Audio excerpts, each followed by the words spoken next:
If the dollar loses its status as a world reserve currency, that is the pillar that underpins American supremacy, then the military pillar, which is the other pillar of American supremacy, will fall away as well. That supremacy is also reliant on the ordinary man and woman in the street continuing to buy in US dollars. It's American consumers who have unwittingly sown the seeds for this conspiracy. Americans are among the biggest spenders and the worst savers in the world. Buy now and pay later seems to be their motto. US national debt is now $7.7 trillion, and the entire debt of the whole country is an incredible $43 trillion. The average American now spends a record amount of their money just paying off the interest on all their loans. So if the petrodollar collapses and interest rates rise, the bubble will burst, and then the stage is set for national bankruptcy.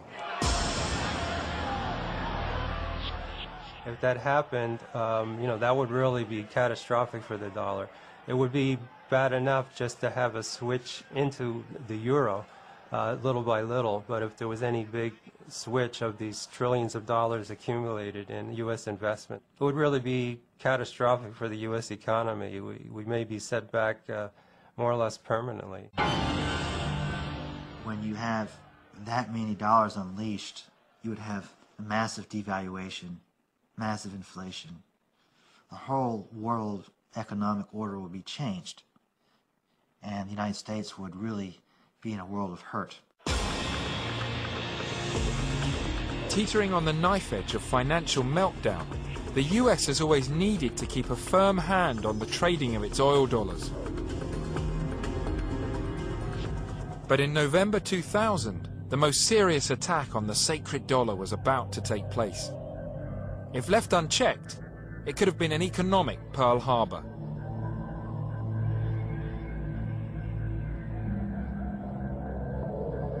After years of struggling under crippling sanctions, Saddam Hussein decided to use the one WMD that no one had ever looked for or even thought about, the euro.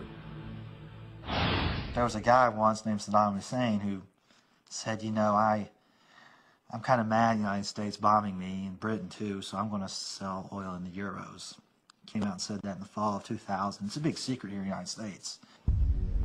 With the mighty dollar's position as the world #1 suddenly under threat, did a ripple of fear go through the Bush administration? From 2001 to the very beginning of the war, Iraq exported about 3.3 billion barrels of oil. We bought 2.5 of those billion. We bought 2/3 of the oil, but we had to pay in euros. We couldn't have the Federal Reserve. The Federal Reserve cannot print euros, so we have to sell GMs to Europe to get the euros, or whatever we sell to Europe for goods and services in order to get the euros to buy the oil from Iraq. So the petrodollar recycling system began to break down. So according to this theory, Saddam Hussein signed his own death warrant. President Bush had no choice if he wanted to save his country. He quickly placed Iraq on his list of axis of evil nations. And with invasion plans already in place, the inevitable soon happened.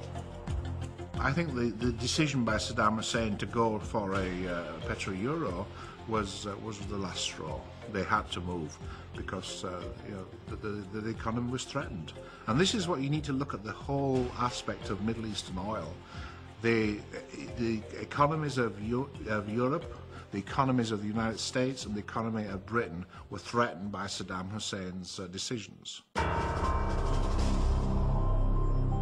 With the Iraqi oil industry firmly under US control, there was just one final task left to do to complete the conspiracy and save the dollar. The other big secret is the first thing the Bush administration did when they took over Iraq in May of 2003 was immediately reconvert Iraq's oil transactions from the euro back to the dollar, even though from an economic perspective it was in Iraq's favor because the euro was worth about 17% more than the dollar. So he basically wiped out 17% of their entire profits by going back to the dollar. While all this was happening, the American public was given very little information about how important oil and the petrodollars were to the US. So was there also a media conspiracy? Absolutely. Was there a media conspiracy? Absolutely. But you have to understand how the media works in Washington. If you go against this administration, they pull your credentials tomorrow. There are some of the leading reporters have been told, you're asking the president too many hard questions. And they've been said, if you don't stop asking these hard questions, you will have your credentials pulled. If you get your credentials pulled, you don't go to press conference in the White House. The reporters know the rules. Even those who are sympathetic and who understand the truth and the reality also recognize that should they try to project the voice or allow the voice of those who have the position not of the loyal opposition to the empire, but those who really are exposing the empire, that they will be silenced themselves. Re-elected for a second term of office, George W. Bush seems intent on staying in Iraq and keeping control of the country's oil. The petrodollar appears to be safe, but one other country has dared challenge the US control of the black gold.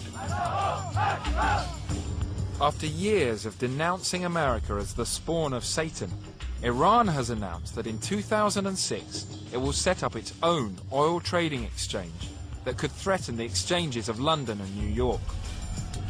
Worse news for Bush and his all-conquering dollar is that Iran intends to invite all of the world's oil producers to trade their oil in euros. The same scenario that happened in Iraq is beginning to repeat itself. I'm afraid it's deja vu. This is what we've done with Iraq. Guess what? They are up for a big surprise. Iran is unlike Iraq. Population-wise, Iran is more than double Iraq. As far as the terrain and the territory, it's a harsher country. You know, it's mountainous, resistance could be incredible.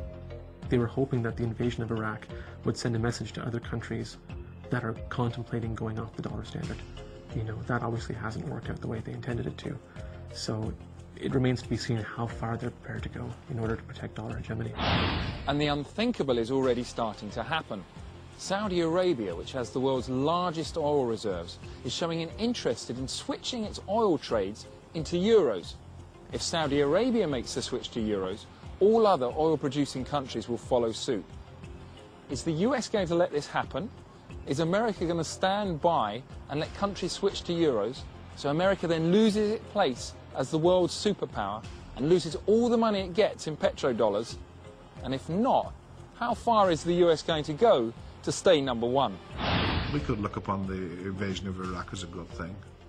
On the other hand, we could look at the beginning of World War III.